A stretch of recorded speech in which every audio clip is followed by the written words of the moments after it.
Hello everyone, thank you for spending your Sunday afternoon with us. Yay! I'm Dave Moss. I work on the activism team at the Electronic Frontier Foundation. Who's heard of us before? Oh, well, I'll still introduce myself, I guess. We are a San Francisco-based national and actually international nonprofit that defends civil liberties where the law intersects with technology.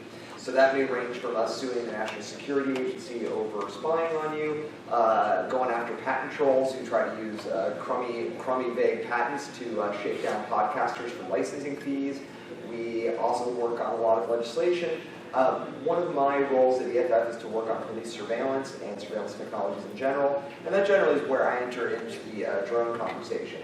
However, over the last few years, I've been very involved in the California legislature, as well as a few other state legislatures, and we've seen drone bills come up, and we've had to weigh in on them, we've had to lobby on them, and over the last couple of years, and I'll talk about this more throughout the panel, we've teamed up with the Aerial Sports League in San Francisco, who does what was formerly called the Game of Drones at San Francisco Maker Faire, to combat legislation that would have unintentionally burdened drone combat leagues from doing what they do by legislators not necessarily fully understanding the technology that they're trying to write laws to deal with, which is a common thing we find with politicians across the country everywhere, is that the only thing they know about technology is what they saw on TV, and it may not even be the news that they saw it on, but maybe Scorpion, the TV show or something, and then they want to write some sort of law, and then there's all sorts of unintended consequences for everybody who does understand it.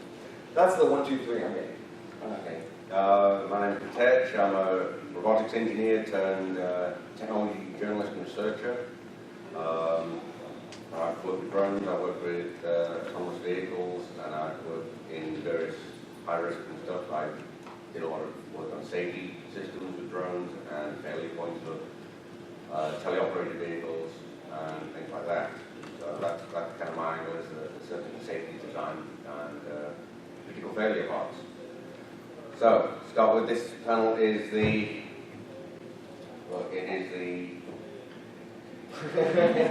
drone legislation, a bird's eye view of federal, state, and local regulations. Yes, with a very, very bad pun in the title there. Yeah, we wanted to talk about. We can talk about what some of the things you guys want to talk about as well. Yeah. We kind of go over where we see things. I am certainly not an expert on all 50 states of legislation, but I can give you some resources and where you might look to find out how things are playing out where you live. But also, I can give you tips on how to go about making sure that the rules that go into place where you live are actually what you want. Should we just sort of start there, or do you have some thoughts? I don't think that. How many know what the rules are for flying drones at driving cons? Don't. Anybody want to add in there? Don't. You know what happens if you do? You lose your badge for good. Burn off the property. Thrown off the property, exactly. There is only one drone you'll see at driving con this year, and I'll go get it right now.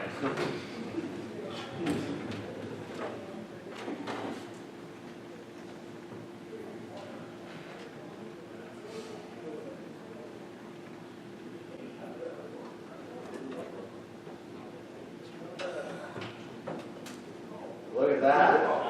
How many people have seen Battle Bombs? This is from the Atlanta team's bomb shelf. This is short fuse. When the batteries are in and fueled up, it's about 10 pounds. It has a propane cylinder, and this is what your legislators dread. This is what they fear, this is what they see and what they think of when they think of drones. They think of big scary bot, huge flamethrower on the bottom. So I want to thank the Chaos Corps for letting me borrow this for today. And yes, I had the special permission from the management of this hotel to even bring it in. But it's completely empty, so I can lift it up so easily. This is the kind of drone hiding me. That when drone laws are made, this is what they're made in mind of.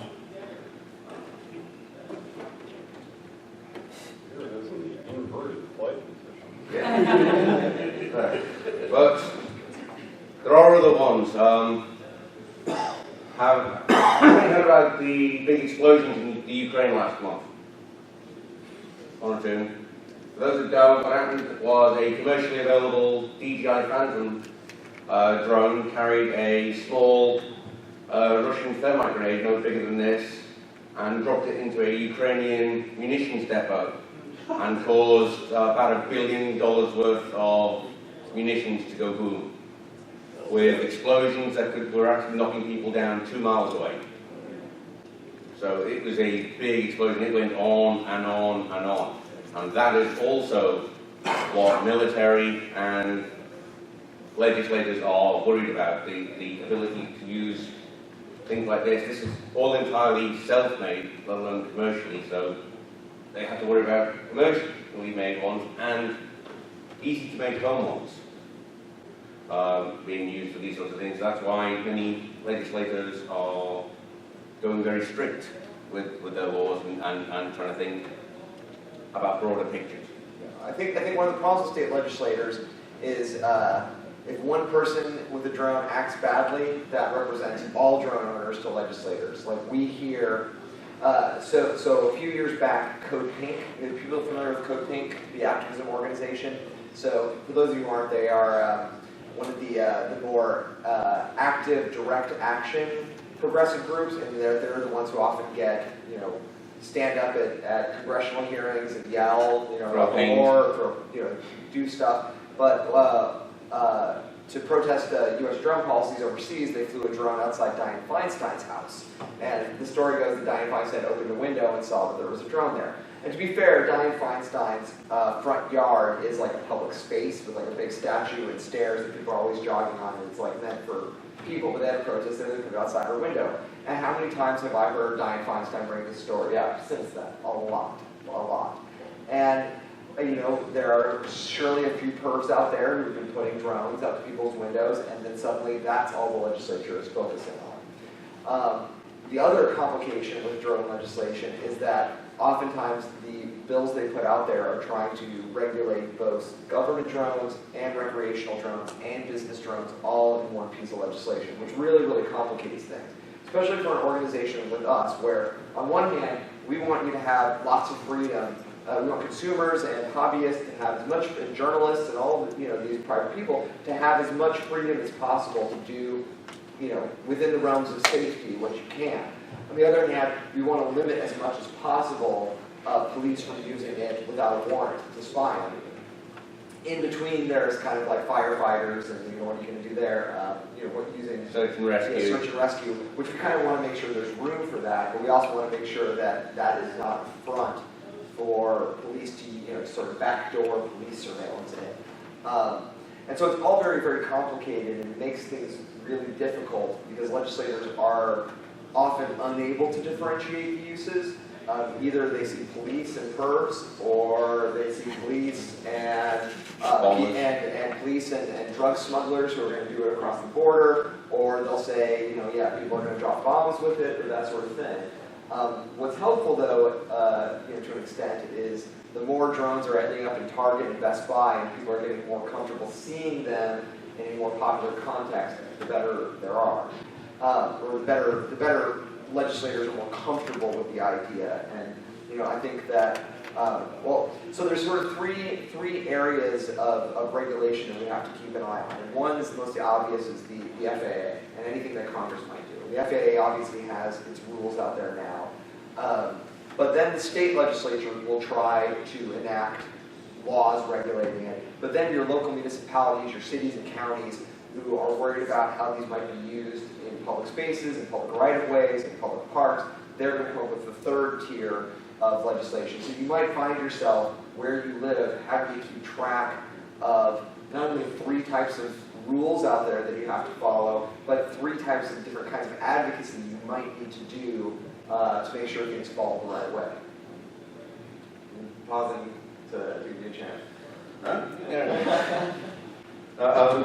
Again, the problem is that, what am I going to say now? No, it's gone. Okay. Sorry. So just to give you a sort of practical example, in California, we've been fighting the drone bill for the last few years. We've been successful in getting it held, not necessarily like voted down, but where the author has agreed to retract it, or they've decided to take it, they've decided to work on it some more. There was a time where it made it to the governor's office, and Governor Jerry Brown vetoed it. He wasn't vetoing it because he thought the drone rules were bad or good or not. He vetoed it because he did not want to create more crimes that could be penalized in a state that has way too many criminal laws in the books and an incarceration problem to begin with, and just creating new crimes is just not good for anybody. But so this bill keeps coming up, and a lot of the things in there aren't practical. A lot of the things in there are actually okay. The thing that has worried us and we focused on is they keep adding in this bit saying you cannot weaponize a drone or you cannot arm a drone. And I think to your average person who's not involved in drones, like that sounds like a great idea. Like we don't, we don't want to, attach a Uzi to a drone, or they see the video of the dude with his the knife cutting through a watermelon. They think, oh, this is dangerous. This is going to be used to assassinate people. Fair enough. These are like reasonable fears for people who don't have a lot of experience with drones.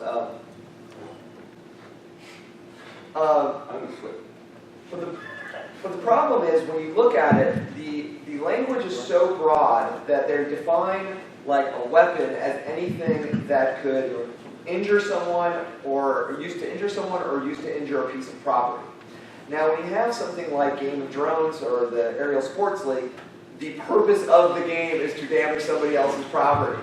And so when you have something that is like a piece of fishing line hanging from a drone, that is not the sort of thing that is ever going to harm a person. It's not ever going to harm a building. It's never going to harm like somebody's car. It's only meant to harm another drone. But under the strict reading of the law, that's something that would be outlawed, and that's something that maybe gets you a misdemeanor or a felony. And you would like to hope that police departments are going to be reasonable about this, and be like, well, clearly they're doing this in a contained setting. They're not putting anybody at risk. No, but we had like Texas police go after a kid for making a clock in his classroom. And the worry for me is that you have a student who's learning about, who's in a STEM program, learning about engineering, learning about, these things, and attaches a Nerf gun to a drone. Next thing you know, he's suspended from school and facing criminal charges. And that is like scarily possible in this country because we do have over-prosecution issues. So a lot of what we've had to do is try to talk to this legislator about defining what they mean by a weapon. Like, if you're talking about firearms, say firearms. If you're talking about like deadly weapons like knives, if you're talking about a flamethrower, and our organization, we don't have like Second Amendment positions on things, and we don't necessarily really deal with weapons that much, so we don't really know. Like, we don't want to get involved with actually suggesting it, other than suggesting they define. We have suggested in the past that they look at the Aerial Sports League's rules, where I don't think a flamethrower meets the Aerial Sports League's. I think that's... It's not a flamethrower, it's an accident. Anyway, in any event, I believe the BattleBot rules are they're kind of specific and as well, very specific and precise. Yeah, but it's very reasonable. Yeah, you can't use like chemical things. You can't use like electro weapons in the Aerial Sports League. It's very limited. I think you can do net guns and things like that. And like a lot of states, for the purposes of their assault or aggravated assault, and don't they really define the purposes of their weapons there? And then, in theory, a well-written law could just say, for the purposes, any weapon that would fit under, an advanced conviction, a Class C misdemeanor or above, or something like that. In theory, they could. In reality, legislators don't. Yeah. I still something I used to run a US political party as well for 4 years, so yeah. Yeah. Legislators are dumb, politicians are dumb, I know I want one. Yeah. No, but I mean, no, you're absolutely right. And I mean, but some of the laws out there are still pretty bad on what's a deadly sure. weapon. Is a pen, a pen used by the right person could be a deadly weapon. And so a lot of times is what your motive is and that sort of thing. And we've had a lot of hard times with this legislator because they're like, well, we don't want to say somebody can have a gun attached to their drone because it's for hobby purposes. And we're like, come on. One of the hardest things is we've not been able to get her staff to go to Maker Faire and actually witness what we're talking about. Or, they can drive down from Sacramento to San Francisco and see, every, other Sunday or so, I think it's maybe one Sunday a month at one of the museums, they actually have these aerial drone combat fights. And we're just like, just go and just look at it. And once you look at it, you will know what we're talking about and you will know what the problem is. And it's just really, really hard. So unlike the list of tips that I would say that if you are actually getting involved in policy is not just like talking to your legislator or your legislator, your city council member, but like actually making them come and try it out. And if you can put a drone control in their hands and let them see, all the better. And it doesn't necessarily need to be the city council member themselves. It could be one of their staff members. But even better their kids or their wives. Yeah. First-hand experience is one of the best ways to go about it. I wanted to just throw out some references out there for folks, and maybe we can get this on the panel description page or something later. So if you want to know what the state of play is across the country, or you want to figure out really quickly what's going on in your state, there's an organization called the National National Conference of State Legislatures. It's ncsl.org. And this is just a association that legislative bodies pay dues to, and this group is like a nonpartisan group that just analyzes various policies across the country and just says like, here are all the laws out there about revenge porn, and here are all the laws about autonomous vehicles, and here are all the bills about this. But they have a very, very good report, like a PDF report about state by state what the rules are, and they have a very good page that they update, like basically weekly, on every bill in the country to regulate drones and what the status is, whether it lived, died, what the good summaries and the provisions of them, and so that can be useful as well. The real drone guy at EFF is unable to come to DragonCon this year, but I asked him like, what is your favorite resource for this? What is the thing I should be plugging in? He had said, if you guys probably already know this, but knowbeforeyouFly.org is the sort of go-to, and they have 3 different sections on their site, one for recreational users, one for business users, and one for public entities. And that also is a really good resource for folks. I should point out, when you say about the drones, a lot of the times they distinguish drones separate from other types, such as model aircraft and model helicopters, even though they basically do the same sort of thing. Because a drone is somehow different. And it's not that unusual in technology in history circles. So when the car came out, they were very heavily legislated against it too, and now they're not so much. Purchasing a long bomb. It's long. But yeah, technology has always been legislated against in many ways by politicians who are never technologists. If you really want to push drone technology, alternate reality, law-based laws, anything else like that, then become politically active. The fact that most people who come to this sort of track are not politically active is part of the reason why we have so many Doomcops in the legislatures. Who here has ever called their state senator or representative? Can you get a show of hands? So maybe like about quarter of thing? Who's ever sent like an email, an email to their, is that usually Congress? Usually Congress for most of you? What about like state legislature?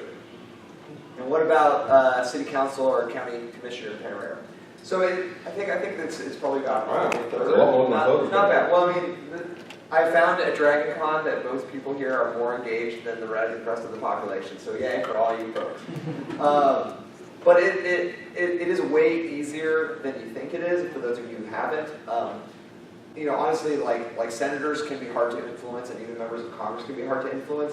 But I find that state legislators are super easy to get in contact. I think that, man, I mean, Most of them are only part-timers. yeah, part-timers. I mean, I remember I was dealing with a bill in South Carolina. It wasn't on drone legislation, but it was on something totally different. But they have the guy's like cell phone number listed on the website, and I'm calling him. He's like, "Well, I'm driving right now. We can chat." And I'm like I'm just a dude in San Francisco. Like, he doesn't have to talk to me, but he did, and he listened.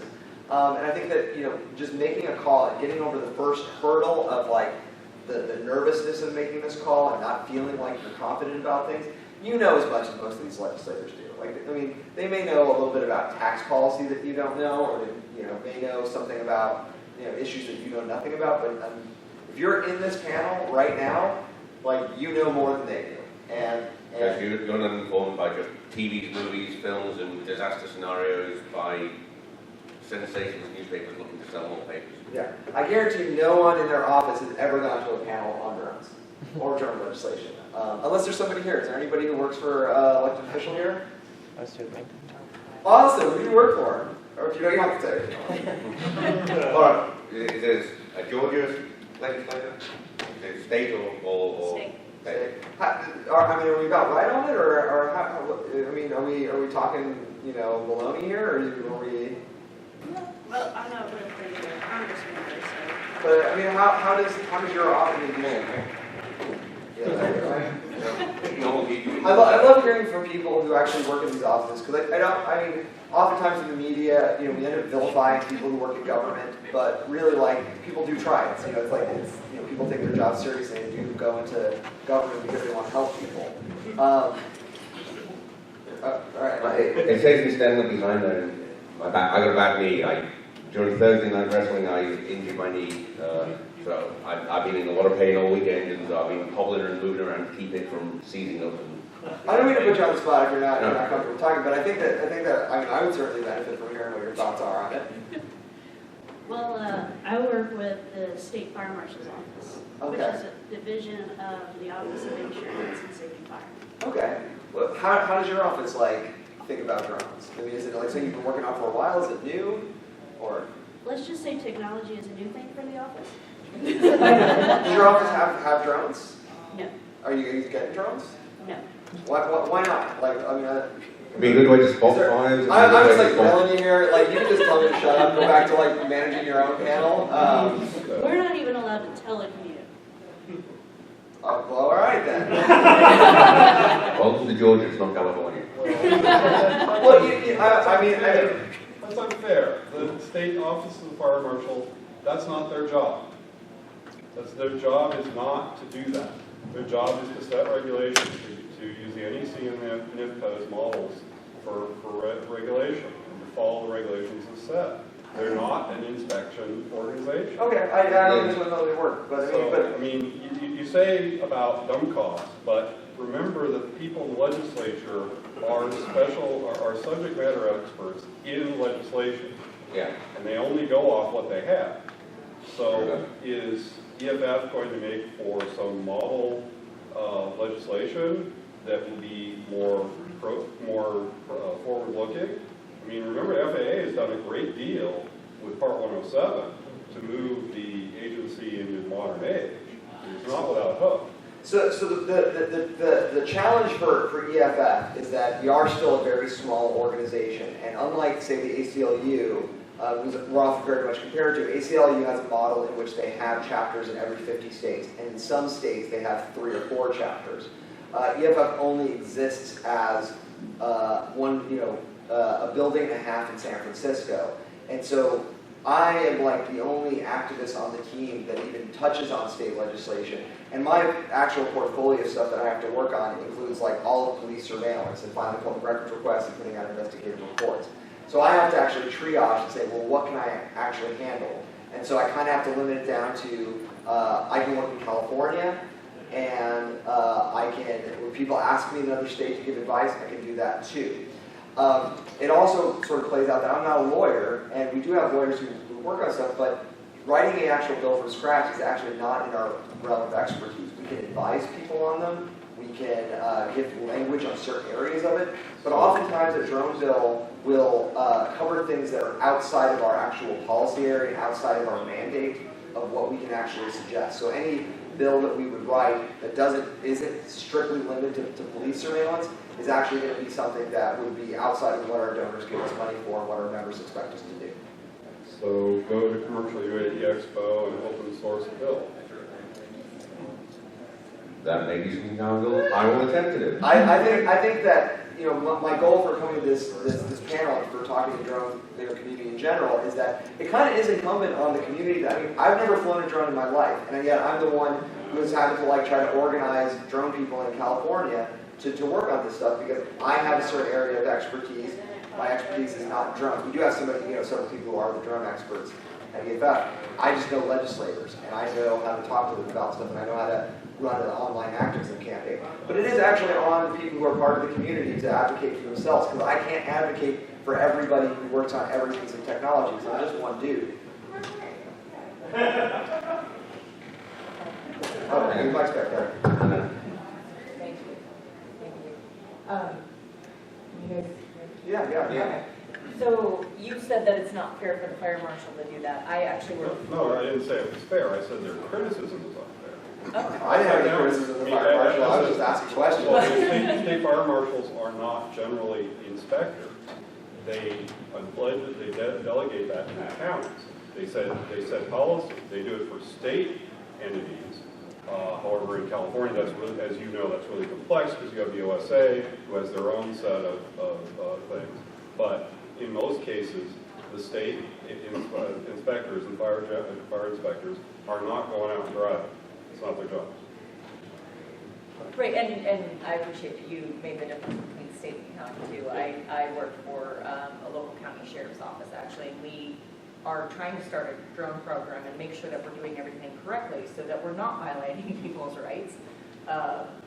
And we have a big like balloon project on the side. But so this is, you know, policy. Like a balloon, starts a with big policy. balloon project, like a balloon that you fly in the air to Yes, well, surveil. we're trying to create a app just for fun and take. Like an aerostat, you mean? Got it, okay. I just want to make sure I understood what's going on. Yeah, I know. Well, so like I'm interested on two levels is what I'm saying, but I'm also saying that, you know, that state and that local level based on what we do is where policies start. Like if the county fire marshal wants to go and use drones for investigation because it is helpful as a fire investigator, which is my other specialty, to fly above and just kind of look at what's going on, you know, that's where it starts with those good policies. Well, and of course, that itself is a split. We're seeing that in Houston right now. There are approximately 1,000 drones in the air over Harris County.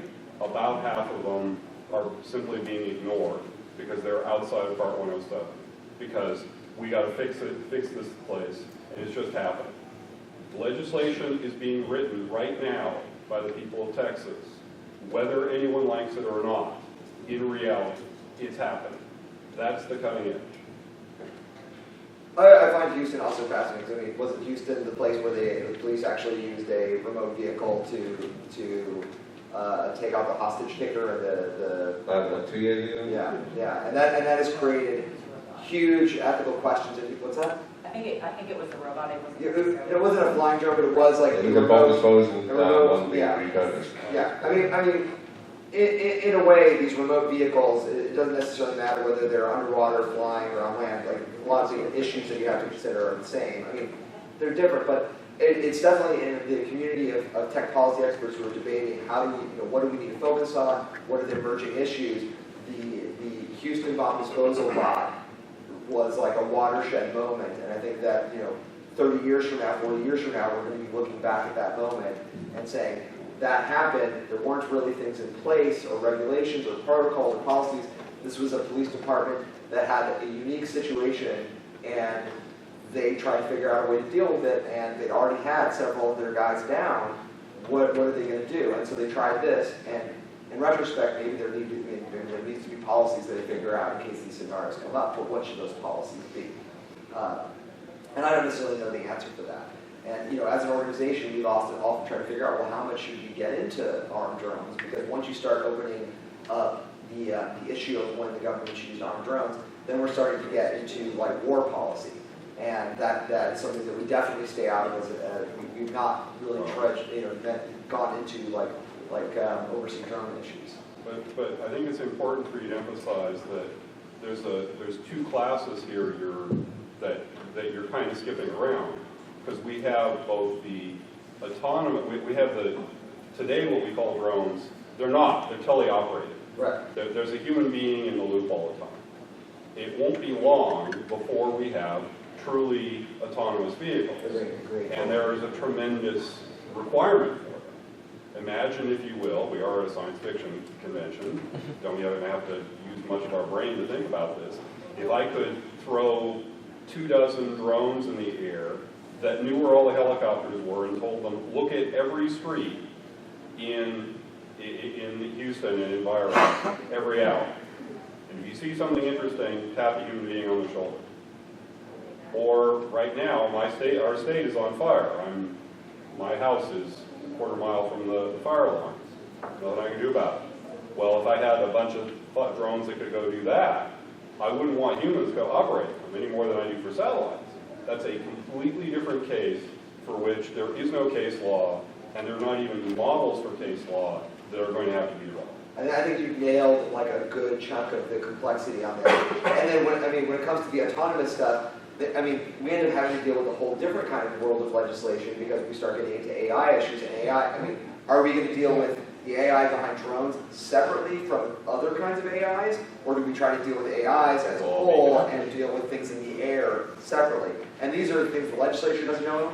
Frankly, we don't really have the answers to, and this is all fresh policy areas for us. And so, as an organization, we will have like 2-hour sessions just amongst our group before we end up having 2 to 3 hour sessions with other groups to figure out where they're thinking about it. Well, even within the initial example, the expectation of policy for sitting in your house, not getting viewed.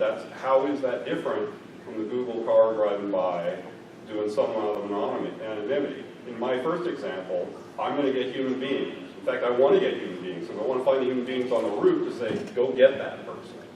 But is there going to be a separate expectations of policy discussion, or expectations of privacy discussion for that? Where does that line go? Or is that going to have to be under a special mandate where we basically say, this is a special case? Well, how often do I do that? And do I then do that when I start throwing drones at every time I get a medical emergency, because that day's coming, and I have to go have that drone arrive before the trucks arrive so I know what's getting there? Yeah, I think those are all really good points. There was even one of those, and I want to say it was out west, and I think some initial preemptive legislation was passed basically saying, drones bad somewhere. And one of the few semi-professional volunteer rescue organizations had just come up with a good remote, probably $10,000 semi-autonomous drones, flight path drones, to do a search and rescue in a forest area, and the state police showed up and chased them off. And it's like, well, we're the guys who can find these people. You have 2 helicopters, we have 8 drones. Well, even before that, the North Fire, a drone effectively negated all of the ability for water drop in helicopters in an area. It was a $500 solution to a problem nobody thought was going to have a solution because nobody wants to fly around. How are you going to deal with that? So I just wanted to take this the other direction, because obviously on the bad extents of things and the things all of the Congress critters can make up, rubbing their antennas together to You're mixing your animal metaphors. Well, it depends which one of them or where they are on that scale. But at any rate, there's some areas where, of course, it's obviously very easy to get to say anything is bad. And there's actually some areas just taken from the other direction that I'm kind of in favor of being involved in multiple professional communities. In the sense that if you look at it, there are simple things from like a ham radio example.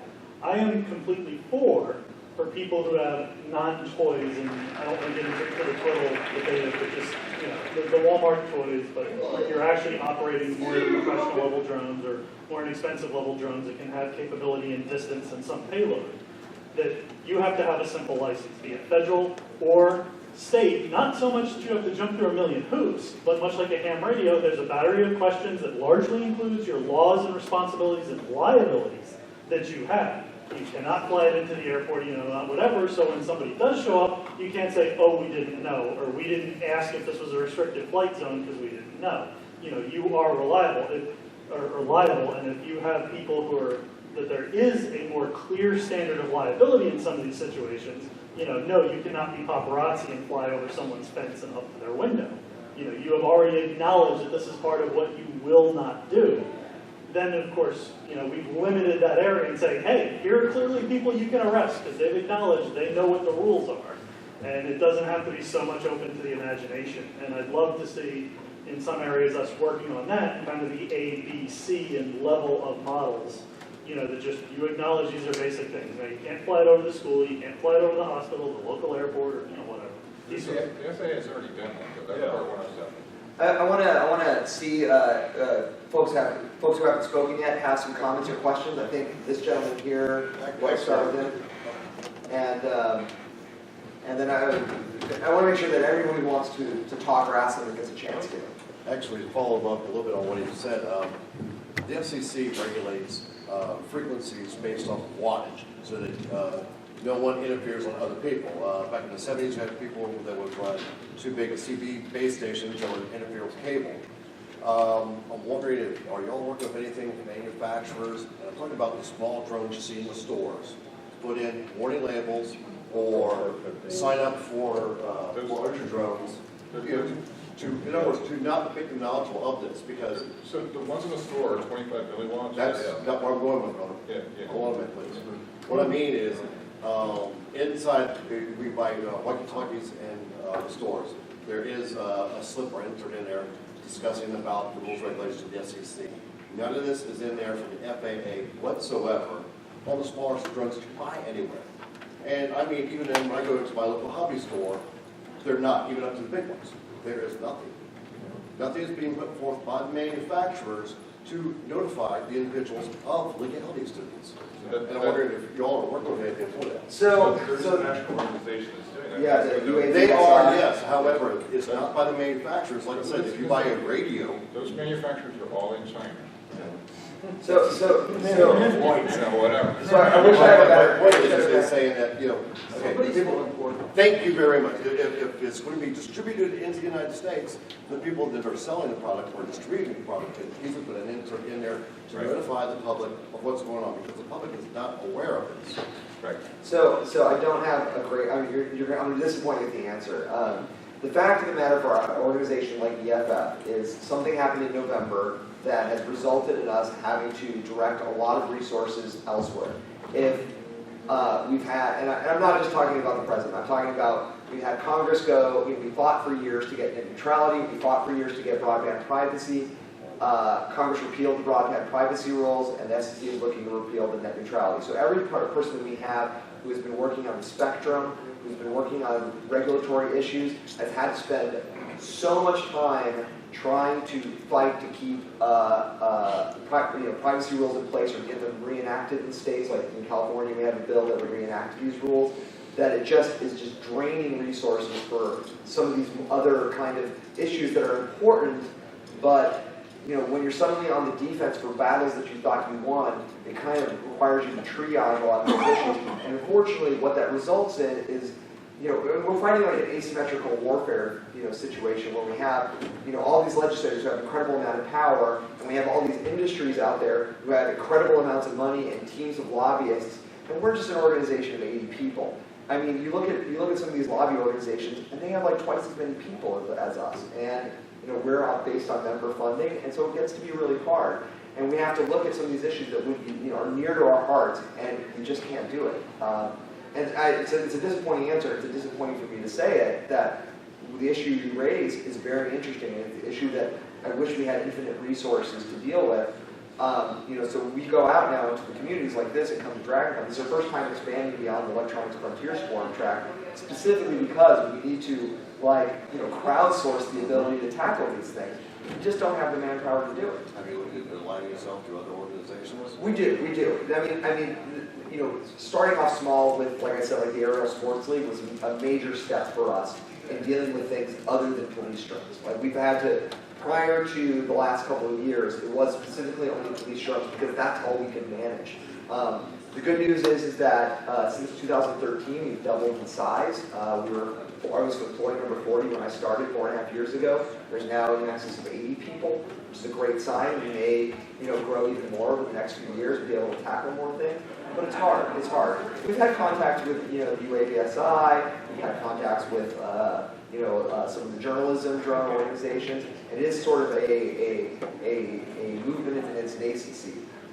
The good news is that drones are incredibly popular, and unfortunately, the way that social movements work in general is that people don't get angry until bad things have already happened. And so rather than engaging people and warning them, these are the problems you're going to face if you don't do something now, it's more like after those bad things happen, then people get angry and then we have to try to go and undo things that have happened. And that's just unfortunately how it is in a lot of different areas. You know about modelaircraft.org? I believe, like I said, I'm kind of like on I am not the leader of the drone sort of policy team, but he has talked about that side a lot. Hopefully, coming to this track is a major step for us as an organization, and the hope is that maybe next year we can bring more people to DragonCon so we can expand to this track. As far as the hobby stuff goes, they are trying to do that. There's a no before you fly that you mentioned earlier. Yeah. And they're trying to get those flyers put in the boxes, but a lot of these drones are, being imported from China. They're going into Walmart. They're not really engaged with this. Go to a hobby store, they will tell you what's going on. Yeah, yes and no. It's been a week. I mean, I understand what you're saying, and I've been there because I've been flying drones for a while, but my local hobby store, I do it for them. Right, but the thing is, the FAA right now has limited it pretty strictly. There's Part 336, which is the hobby, right? And then 107. If you're not flying with a club, you're not flying 107, kind of out of the bounds for FAA. Well, that's a simple hand over fist, and you're making big money, but like I said, if you look at just transfer from FAA to FCC, there's a world of difference what's going on. Right, so the FCC has its own problem because most of these toy drones are transmitting at 25 milliwatts, which is below what the FCC cares about. Not what I mean. But you get even to a moderate-sized drone, and they require FCC license to operate as well. That's not what I was going with. What I mean is that the FCC handles all communication systems fine, where everybody's informed of what you need. However, the FAA is not. Yeah. It's similar. Yeah. But I mean, you're identifying you're identifying a really interesting problem in government is that we have these legacy institutions in which various technologies 30 years ago were clearly in these distinct buckets.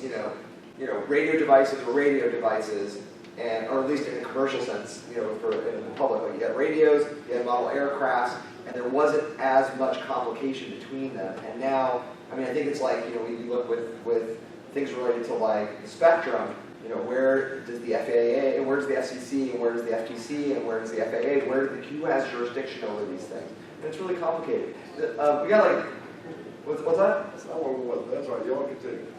All right. Who else has questions? Just want to be really, really mindful of people.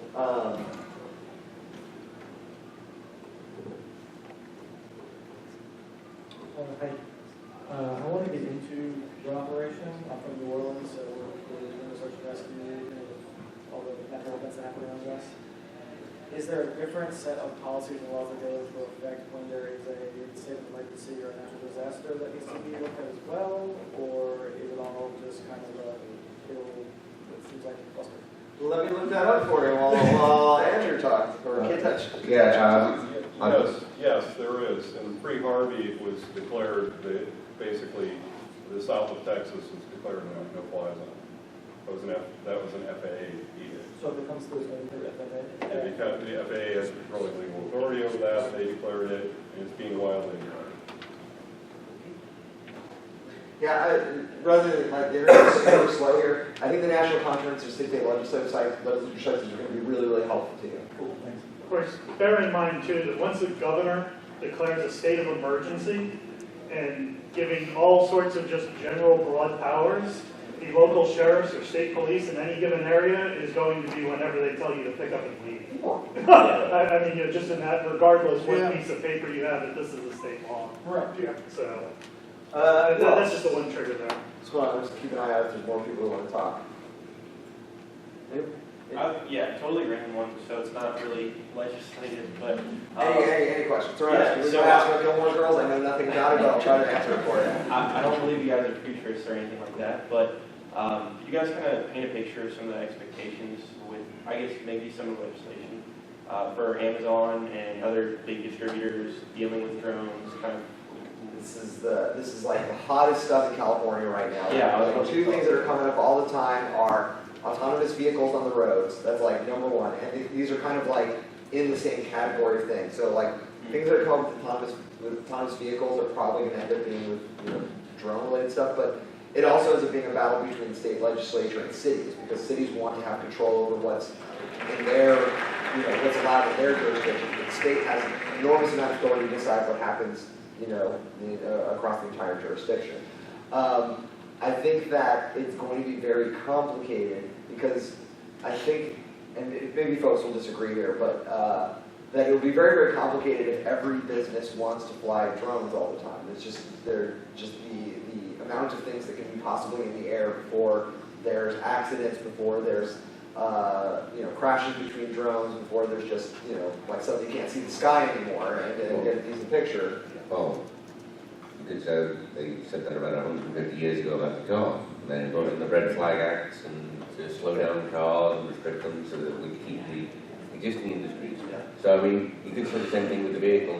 Nowadays you can't move the vehicle, there's crashes all the time, people get injured. That's true, that's true. The question though is like Amazon being the force that it is as a bajillion-dollar company that has immense amounts of influence and is able to, write, $10,000 checks to like legislators at the drop of a hat. Like, are we going to end up with a situation where Amazon gets the ability to do it, but your local pizza delivery place can't? Private law. What's that? Private law or privilege, as it's known. Yeah, and with the autonomous vehicles, like definitely the pilot programs are kind of being structured in that way. In that it may end up with an imbalance on what a giant corporation can do because of its influence versus what everyday people can do, or your mom and pop store can do. And my inclination, this is not necessarily the EFF position, but my inclination is that I would want to see that if we're going to be creating laws for this, that they begin from a democratic position where the family store down the street has the same rights as a giant corporation. Now, obviously, there's going to probably be things related to like insurance that only a giant company like Amazon can afford the amount of insurance that it will take to run a fleet of cars on the street. But there's something that should be taken into consideration. Like Amazon shouldn't be writing up a law and then handing it to a legislator, and then a legislator passes it, and only Amazon benefits from it. Yeah, that's what's going to happen. Let's try to be a little optimistic. And now, I tend to have this concept that I don't want people leaving my panels depressed. So let's just keep it up a little bit. Like, there is things that we can do. No, the model aircraft board has, they've had a great influence. They got 336 written in there, so obviously about the Yeah. Anyone else? Missing any people? Don't be shy. We're all very calm family here. Oh, there we go. So a little bit of context. Hold it up a little bit. I'm a public defender in Augusta, Georgia. So Correct. That's really, really like important work. yeah. So my question is, how would potentially an attorney advise clients who are not adept at reading the law? If you gave them like a federal government agency website, they may not understand exactly what the law says. Like, how do you practically advise someone on the laws when it's like the summary of it is like a lot harder to kind of wrap your head around than like that, like don't punch people. Oh man, you're making me regret not making our lawyer who's here with us come sit at this panel. I mean, the Know Before You Fly is probably a good place to start. They really do break it down pretty easily. But you probably have a better reading of whatever the local laws are than I do. But yeah, it's kind of hard to just sort of instruct them. I mean, I have probably had more thoughts about how as a public defender to the importance of trying to obtain drone footage and making sure that police departments aren't hiding the fact that they used a drone. But it's like stingrays you've got on land. right. But that's not your. If you ask that question later, I can answer that. Well, if you want to talk about it, you can go ahead. I don't want to let you down by not having an answer, but I also don't want to just pull something out of nowhere either. But it is really tough. And if you do come up with some answers for it, please let me know so I can tell the next panel that I'm on and I'm sound really smart. One thing that we see a practice among law enforcement, and not all law enforcement, for the people who work in law enforcement in this audience, that oftentimes they want to hide what technology they have, and so they will use the technology to gather information in a case, and then they'll do something called parallel construction, where now that they've found out the information one way, they will reverse engineer another way that they could have found the information, and that's what will end up going into their search warrant affidavits or their subpoenas or their arrest warrants. And so it's really important to keep an eye out in those things for vague terms that they use for how they got information. Like if they said, we got it through a surveillance technology, you need to actually figure out what that surveillance technology was that they used. And then, just like you do with body cam, to actually make sure you see it and demand it. Because there may be exonerating things in the footage, just like there would be with body cams a lot of the time. Have you actually seen anybody or had to defend anybody in the room or other? Well, at the moment, I'm not defending anyone because I'm still waiting for my scores to come back. To the bar in Or July. have you seen it yet? No, not yet. I mean, it's also Augusta, Georgia, so, there's Walmart. There's still Amazon. Yeah, there's still Amazon. One of the members of the team that built this is basically in Oh, really? Yeah. Yeah, I've never seen a drone flying around in Augusta, but I'm from Atlanta, so I just you go to a park that's flying drones around, but I've not had that experience in Augusta. Yeah, I mean, I'm going to be fascinated about how police go after, enforce some of these laws. Because it's very hard to see a drone in the air to know where it's originating from and who has control over it at any given time.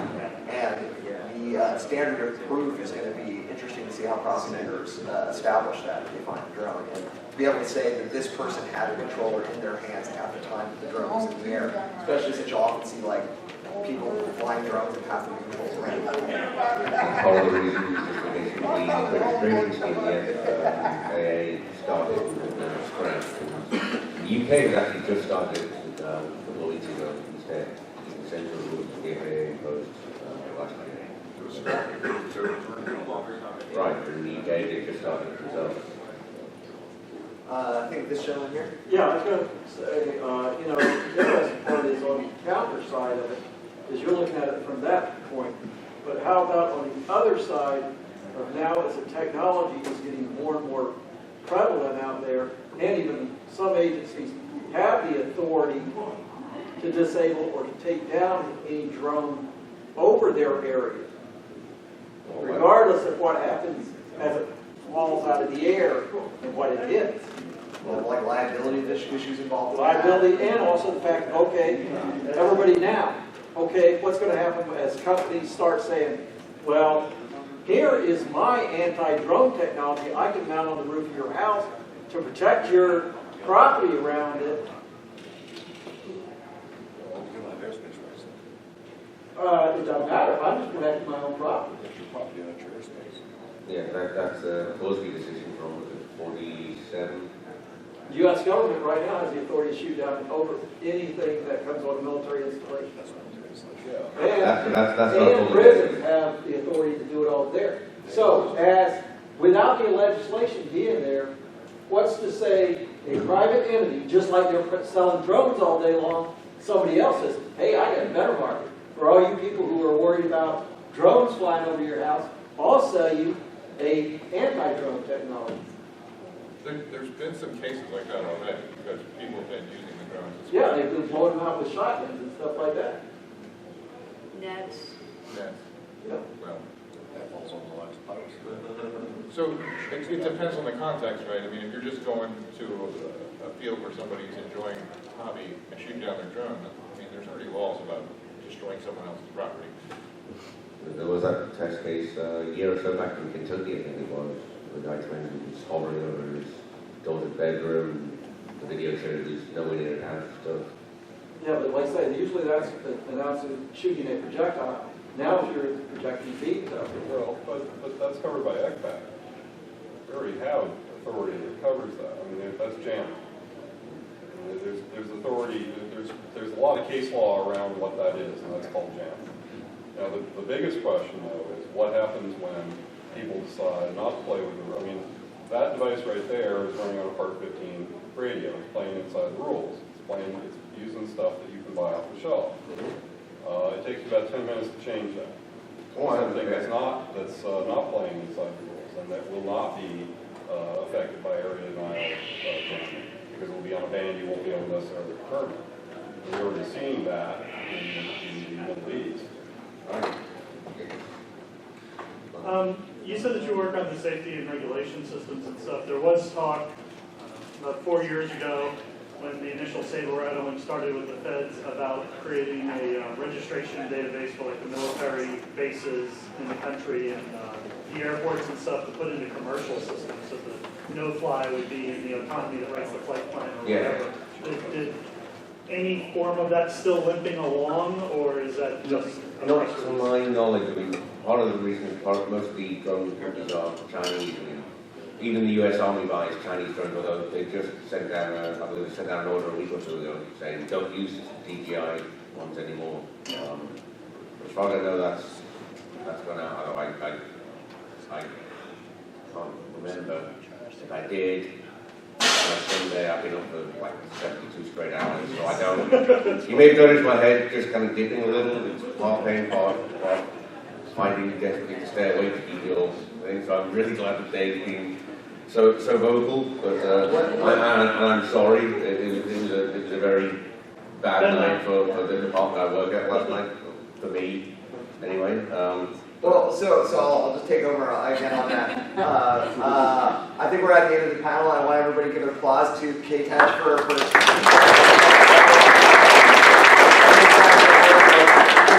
the people I ever see at DragonCon, and I'm always like glad to see him on this late in the panel, late in the conference helping out. And thanks to everybody else. I certainly learned things from this panel. I think you guys are all. And I'd love to get the contact info from the gentleman over there in case you happen to come by next year. We can certainly use you on the panel to give a voice to fill in gaps in our knowledge that you certainly see that. We should if Jane had over here gets it, we'd love to have you up here too. I think. We do have drones. I think Yeah, you'd be great on we the panel have too. drone policy as well. Okay. Awesome. So yeah, I'll put it out. If we do this panel next year, I'll certainly ask them to reach out to anyone who's interested to make a much better panel for everybody. Yes, indeed. And thank you all for coming. This is clearly like there's a lot of interest here. I was worried there might be 3 people here and I wouldn't have time to film. But great, and everybody have a great last 24 hours of con. Thank you.